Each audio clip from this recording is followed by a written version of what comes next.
ప్రస్తుత ఈ తరుణంలో ప్రతి వ్యక్తి సైనికుడిలా దృఢంగా సంసిద్ధంగా ఉండాలని చెప్పడం సరిగ్గా ఉంటుందా?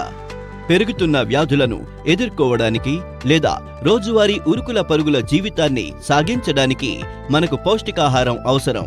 దీన్ని మనం ఎక్కువగా కూరగాయల నుండి పొందుతాము.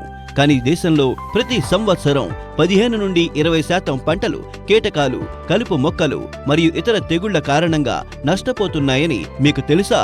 అందుకే ఈ సమస్యలను నివారించడానికి సఫైర్ క్రాప్స్ తీసుకువచ్చింది. ఆధునిక ఉత్పత్తులతో సరికొత్త శ్రేణిని. అది కేవలం రైతులకు సరైన దిగుబడిని అందించడమే కాకుండా వినియోగదారులకు సరైన నాణ్యతను కూడా అందిస్తుంది. ఒకవైపు జూలియట్ నల్లి దాడి చేసి వాటిని నాశనం చేస్తుంది. దీన్ని ఉపయోగించడం వల్ల పంటలు మునుపటి కంటే బాగా పెరుగుతాయి. మరోవైపు చార్లీ ఒక బహుముఖ పురుగు మందు. ఇది దీర్ఘకాలం పాటు అనేక రకాల గొంగళి పురుగులు మరియు కీటకాలను నియంత్రిస్తుంది. కూరగాయలను రక్షించడానికి ఇంతకంటే గొప్పది మరొకటి లేదు. దానితో పాటు ఉంది ఆస్కార్. అదొక శక్తివంతమైన శిలీంద్రనాశిని. ఇది ప్రారంభ మరియు చివరి ముడత తెగుల నుండి పంటలను రక్షించడం ద్వారా దిగుబడిని పెంచుతుంది. ఇది జింక్ మరియు మ్యాంగనీస్ వంటి పోషకాలను గ్రహించడంలో సహాయపడడం ద్వారా రైతులకు రెట్టింపు ప్రయోజనాన్ని ఇస్తుంది. సైఫరైజా నేలలో పుట్టే అవశేషాలను పెంచుతుంది. దీనివల్ల ఎరువుల వినియోగ సామర్థ్యం పెరుగుతుంది.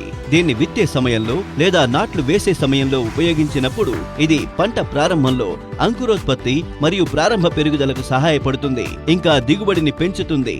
దీని కారణంగా మెరుగైన ధర మరియు నాణ్యత లభిస్తాయి. అదే విధంగా స్కోరర్ ఒక ఎరువు. ఇందులో 22 సూక్ష్మ మరియు స్థూల పదార్థాలను కలిగి ఉంటుంది. ఇవి మొక్కలు నేల నుండి విటమిన్లు, నీరు మరియు ఇతర పోషకాలను గ్రహించడంలో సహాయపడతాయి. దీన్ని ఉపయోగించడం వలన పంటకు పూర్తి ఎదుగుదలను మరియు అత్యధిక దిగుబడిని అందిస్తుంది. చాలా మంది రైతులు తమ అనుభవాలను పంచుకున్నారు. ఇంకా కూరగాయల ఉత్పత్తికి సఫైర్ ఉత్పత్తులు అనువైనవని కనుగొన్నారు. రండి అందరితో కలిసిమెలిసి ఎదుగుదాం. సఫైర్